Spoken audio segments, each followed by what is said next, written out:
কাল থেকে আমরা প্যাকিং শুরু করেছি। আমাদের মোটামুটি 3টে লাগেজ হয়েছে, চলেছি অরুণাচল প্রদেশ। আপনারা দেখতে থাকুন। 4:05 ট্রেন, আমরা ঠিক সময়ে বেরিয়ে পড়েছি। আমরা এবারে যাচ্ছি পুরোপুরি স্কুল ফ্রেন্ড, মানে সেই ছোটোবেলাকার বন্ধুরা মিলে। 1 2 3 4 5 সরাইঘাট এক্সপ্রেস। এইমাত্র স্টেশনে ঘোষণা হলো যে ট্রেন এসে যাচ্ছে। স্টেশন পুরো ভর্তি, খুব ভিড়। ট্রেনে উঠে পড়ি, তারপর আবার কথা হচ্ছে। একদম ঠিক সময় ট্রেনটা ছেড়ে দিয়েছে, জাস্ট হাওড়া ছাড়ছে, বেরোচ্ছে। উঠে পড়েছি, সবাই জায়গা নিয়ে বসে পড়েছি। জাস্ট চাওয়ালা একটা উঠলো, তো চা একটু খেয়ে নিই। না, এটা কফি নিয়েছি, খুব সুন্দর কফিটা বানিয়েছে। বাচ্চাগুলো সব একই জায়গায় বসে পড়েছে, এরা এখানে আড্ডা মারুক, আমরা ওধারে যাই, ওধারে গিয়ে আড্ডা মারি। একজনের এক একটা জায়গা।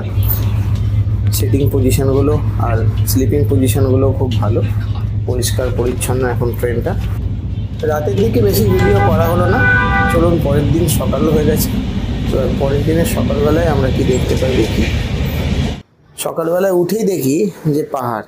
এটা একটা উপরই পাওনা যে রাত্রে উঠে ট্রেনে সকালবেলায় সুন্দর দৃশ্যপট। এই দেখতে দেখতে বেশ সময় চলে যাচ্ছে। আমরা মোটামুটি গন্তব্যে পৌঁছাবো 10টা, কিন্তু তার আগে এই যে সময়টা 4-5 ঘন্টা, এটা বেশ সুন্দর কেটে যাবে এই দৃশ্য দেখতে দেখতে। রাস্তাঘাট এখান থেকে সুন্দর সুন্দর কাজ হচ্ছে। আমরা আসামে ঢুকে গেছি, সিনারিওটা পুরোটা চেঞ্জ হয়ে গেছে। কামাখ্যা পেরিয়ে যাচ্ছি, নেক্সট স্টেশনে আমরা নামবো। নেমে গেছি ঠিক একদম রাইট টাইম। এখানে আমাদের পুরো স্কুল ফ্রেন্ডের গ্রুপ এবং ফ্যামিলি এবং বাচ্চা সবাই আছে। তো আমরা ওখানে নেমে একটা টেম্পো ট্রাভেলারকে আগে থেকেই বলা ছিল। আমরা 13 জনের গ্রুপ, কিন্তু আমরা 17 সিটারের টেম্পো ট্রাভেলার নিয়েছি, যেহেতু অনেকটা রাস্তা, লাগেজও সবাইয়ের বেশি লাগবে। আমরা যাব তাওয়াং পর্যন্ত। তো পেছন দিকের সিটগুলো খুলে দিয়ে ওখানে সব লাগেজগুলো উঠে গেছে। বাচ্চারা সব যে যার মতন গল্প করছিল, সবাইকেই উঠে পড়তে বলা হলো, সবাই উঠে পড়ছে এখন। এনার নাম লিপিকা দাস, ইনি অনুপমা মিত্র, এ শুভজিৎ, এ তপান্ত মিত্র, আর সবার লাস্টে ম্যাডাম হচ্ছে প্রিয়াঙ্কা ব্যানার্জি।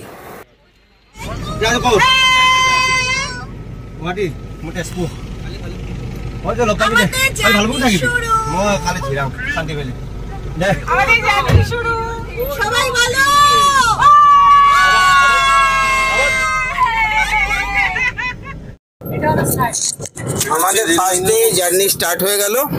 এখন আমরা গুয়াহাটি স্টেশন থেকে যাচ্ছি। আমরা এখন কোথায় কোথায় যাব? আমরা এখন যাব সোজা তেজপুর।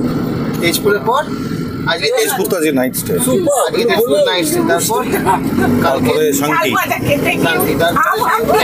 তারপরে তাওয়াং।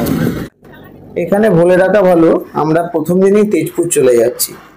এই জন্যই যাচ্ছি যে প্রথম দিন হয়তো ট্রেন থেকে এসে একটা গুয়াহাটিতে হোটেল নিয়ে থাকলে একটা দিন হয়তো নষ্ট হতো, কিন্তু তেজপুরে দেখার সেরকম কিছু নেই।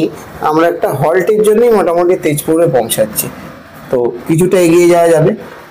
তো একদিনে অনেকটা রাস্তা কভার করতে হবে না, প্রায় 178 কিলোমিটার আজকে কভার হয়ে যাবে। আমরা তেল নিয়ে নিলাম মেঘালয়ের ওখান থেকে, কারণ ওখানে তেলের দাম একটু সস্তা। তারপরে আমরা আবার বেরিয়ে গেলাম তেজপুরের উদ্দেশ্যে। দেখতে দেখতে 1 ঘন্টা আমরা চলে এসেছি। একটু চা মন করছে, তো এই চেকপোস্টটা পেরিয়ে যাই। এটা আমাদের ফার্স্ট চেকপোস্ট। তো এই চেকপোস্টটা পেরিয়ে গিয়ে দেখি কোনো একটা ভালো দোকান থেকে একটু চায়ের জন্য দাঁড়াবো। তো এখানে একটা দোকান দেখতে পেলাম যে চা ফা বানাচ্ছে। তো চাটা খুব দেখে তো ভালোই মনে হচ্ছে, বানানো হোক। তারপর খেয়ে বলছি এই চাটা কীরকম। আসামের চা, এখানকার লোকাল গরুর দুধ। না, চাটা সত্যি ভালো, কথা হবে না। তো আমরা চাটা খেয়ে আবার বেরিয়ে পড়লাম তেজপুরের উদ্দেশ্যে। কিন্তু বিউটিটা দেখুন আপনি, খুব সুন্দর। মানে যত দূর এগোচ্ছি তত বিউটি বাড়ছে। এই জন্যই অরুণাচল আসা। রাস্তাঘাট পুরো গ্রিনারিতে ভরে গেছে। দুধারে যে গাছ আছে সেখানে নানান ধরনের ফুল হয়ে আছে। আকাশ, আজকে 26 তারিখ, কলকাতায় আজকে বৃষ্টি হচ্ছে, তো এখানে কোনো বৃষ্টি নেই। এই করতে করতে দুপুর হয়ে গেল। আমরা লাঞ্চ টাইমে একটা জায়গায় চলে এলাম, যেটা নাম চিলা দই রেস্টুরেন্ট।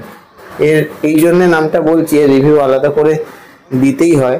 যে 150 টাকা করে যে থালি নিয়েছিল, এটা ভেজ থালি। আমরা আলাকাটে ডিম আর মাছ নিয়েছিলাম, কিন্তু ভেজ থালিটাই শুধু নিলে এটাই হয়ে যেত। এখানে 2 রকম ডাল দিয়েছে, পায়েস দিয়েছে, ভাত দিয়েছে, আর 8 রকম ভাজা দিয়েছে।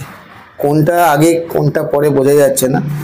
আর সর্ষে মাখা একটা দিয়েছে, সেটা অনবদ্য টেস্ট, ঝাঁঝালো, সুন্দর। আমি ফুড রিভিউয়ার নই, তবুও বলছি যে খাওয়াটা কিন্তু অসাধারণ হয়েছে আজকে প্রথম দিন দুপুরবেলার। ভাবিনি যে এতটা ট্রেন জার্নি করার পর এত ভালো খাবার পাওয়া যেতে পারে।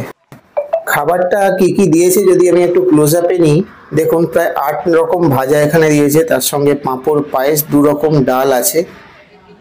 এই দিয়েই খাওয়া হয়ে যায়। অ্যাকচুয়ালি ডিম, চিকেন, মাছ এগুলোর দরকারই পড়তো না, কিন্তু যেহেতু এক আধটা বলা হয়ে গেছে তাই সেটা নেওয়া।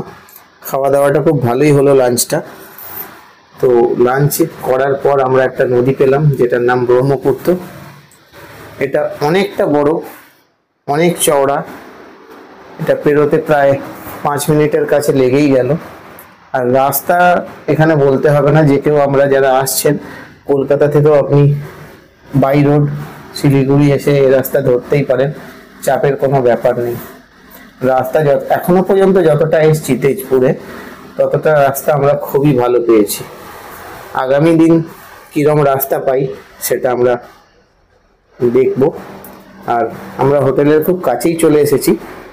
আমরা জাস্ট হোটেলটা একটা স্টের জন্য নিয়েছি। হোটেলটা টিপি প্যালেস। আসুন হোটেলের একটা ছোট করে রুম টুর দিয়ে দিই। টিভি তো আছেই, যেটা আমাদের কোনো কাজে লাগবে না, বাচ্চাগুলোর অবশ্য কাজে লাগবে।